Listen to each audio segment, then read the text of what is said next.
തങ്കൂസ് കിച്ചണിലേക്ക് സ്വാഗതം. നമുക്ക് ഒരിക്കലിനും ചാമേരിക്കഞ്ഞി ഗോതമ്പ് കഞ്ഞിയൊക്കെയാണ് ഒരിക്കലിനും കഴിക്കുന്നത്.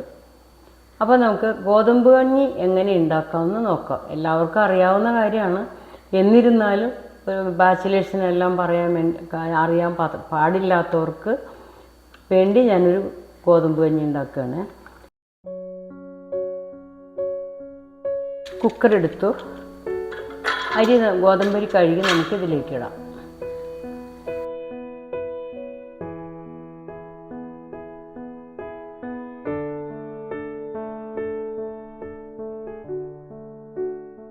നമ്മൾ ഗോതമ്പരി കഴുകി ക്ലീനാക്കി എടുക്കുകയാണ്. 2-3 വട്ടം കഴുകണം. കാരണം എന്താ, ഇത് നമ്മൾ പണ്ടത്തെ പോലെ വീട്ടിൽ തയ്യാറാക്കണമല്ല, നമ്മൾ പുറമേ നിന്ന് വാങ്ങണതല്ല. അത് കാരണം നമുക്ക് 2-3 വട്ടം ഇത് ക്ലീനായിട്ട് കഴുകിയെടുക്കാം.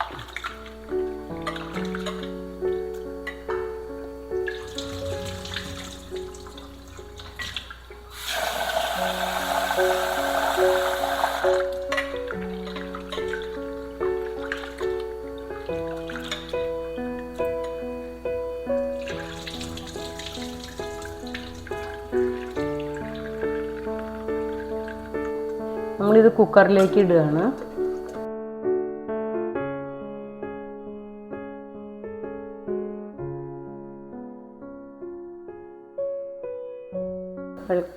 ഇത് വേവാനുള്ള വെള്ളം ഒഴിക്കുക.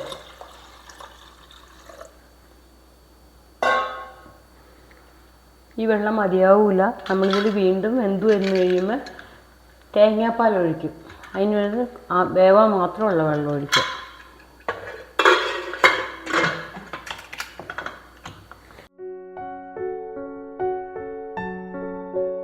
രണ്ട് വിസിലാകുമ്പോൾ നമ്മൾ വാങ്ങി വയ്ക്കണം. ആവി പോയതിന് ശേഷം തുറന്ന് കാണിക്കാം. ഇപ്പം ഇത് 2 വിസിൽ വന്നു. ആവി പോയി കഴിഞ്ഞാൽ നമുക്ക് തുറന്ന് നോക്കാം, എന്തോന്ന് നോക്കാം.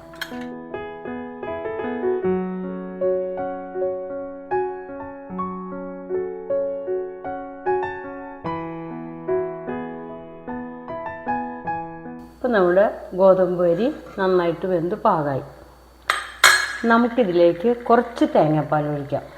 അത് 1-ാം പാൽ 2-ാം പാലൊന്നൊന്നുമില്ല, ഒരു തേങ്ങ ചിരണ്ടി പിഴിഞ്ഞ പാലാണിത്.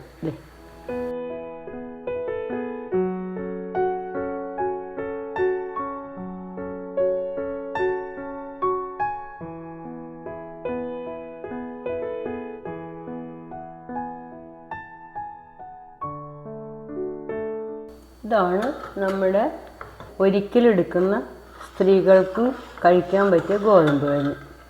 ഇതിനകത്ത് ഇഷ്ടപ്പെട്ട ഉള്ളിയൊന്നും ചേരാത്ത അച്ചാറുകളും ചട്നി അതെല്ലാം ആക്കി കഴിക്കാം. ഇപ്പം നമ്മുടെ ഗോതമ്പ് കഞ്ഞി റെഡിയായി. നല്ല ചൂടോടെ കഴിക്കാൻ നല്ലൊരു ഇതാണിത്. ഇനി നമുക്കൊരു നല്ല വീഡിയോ ആയിട്ട് വീണ്ടും കാണാം.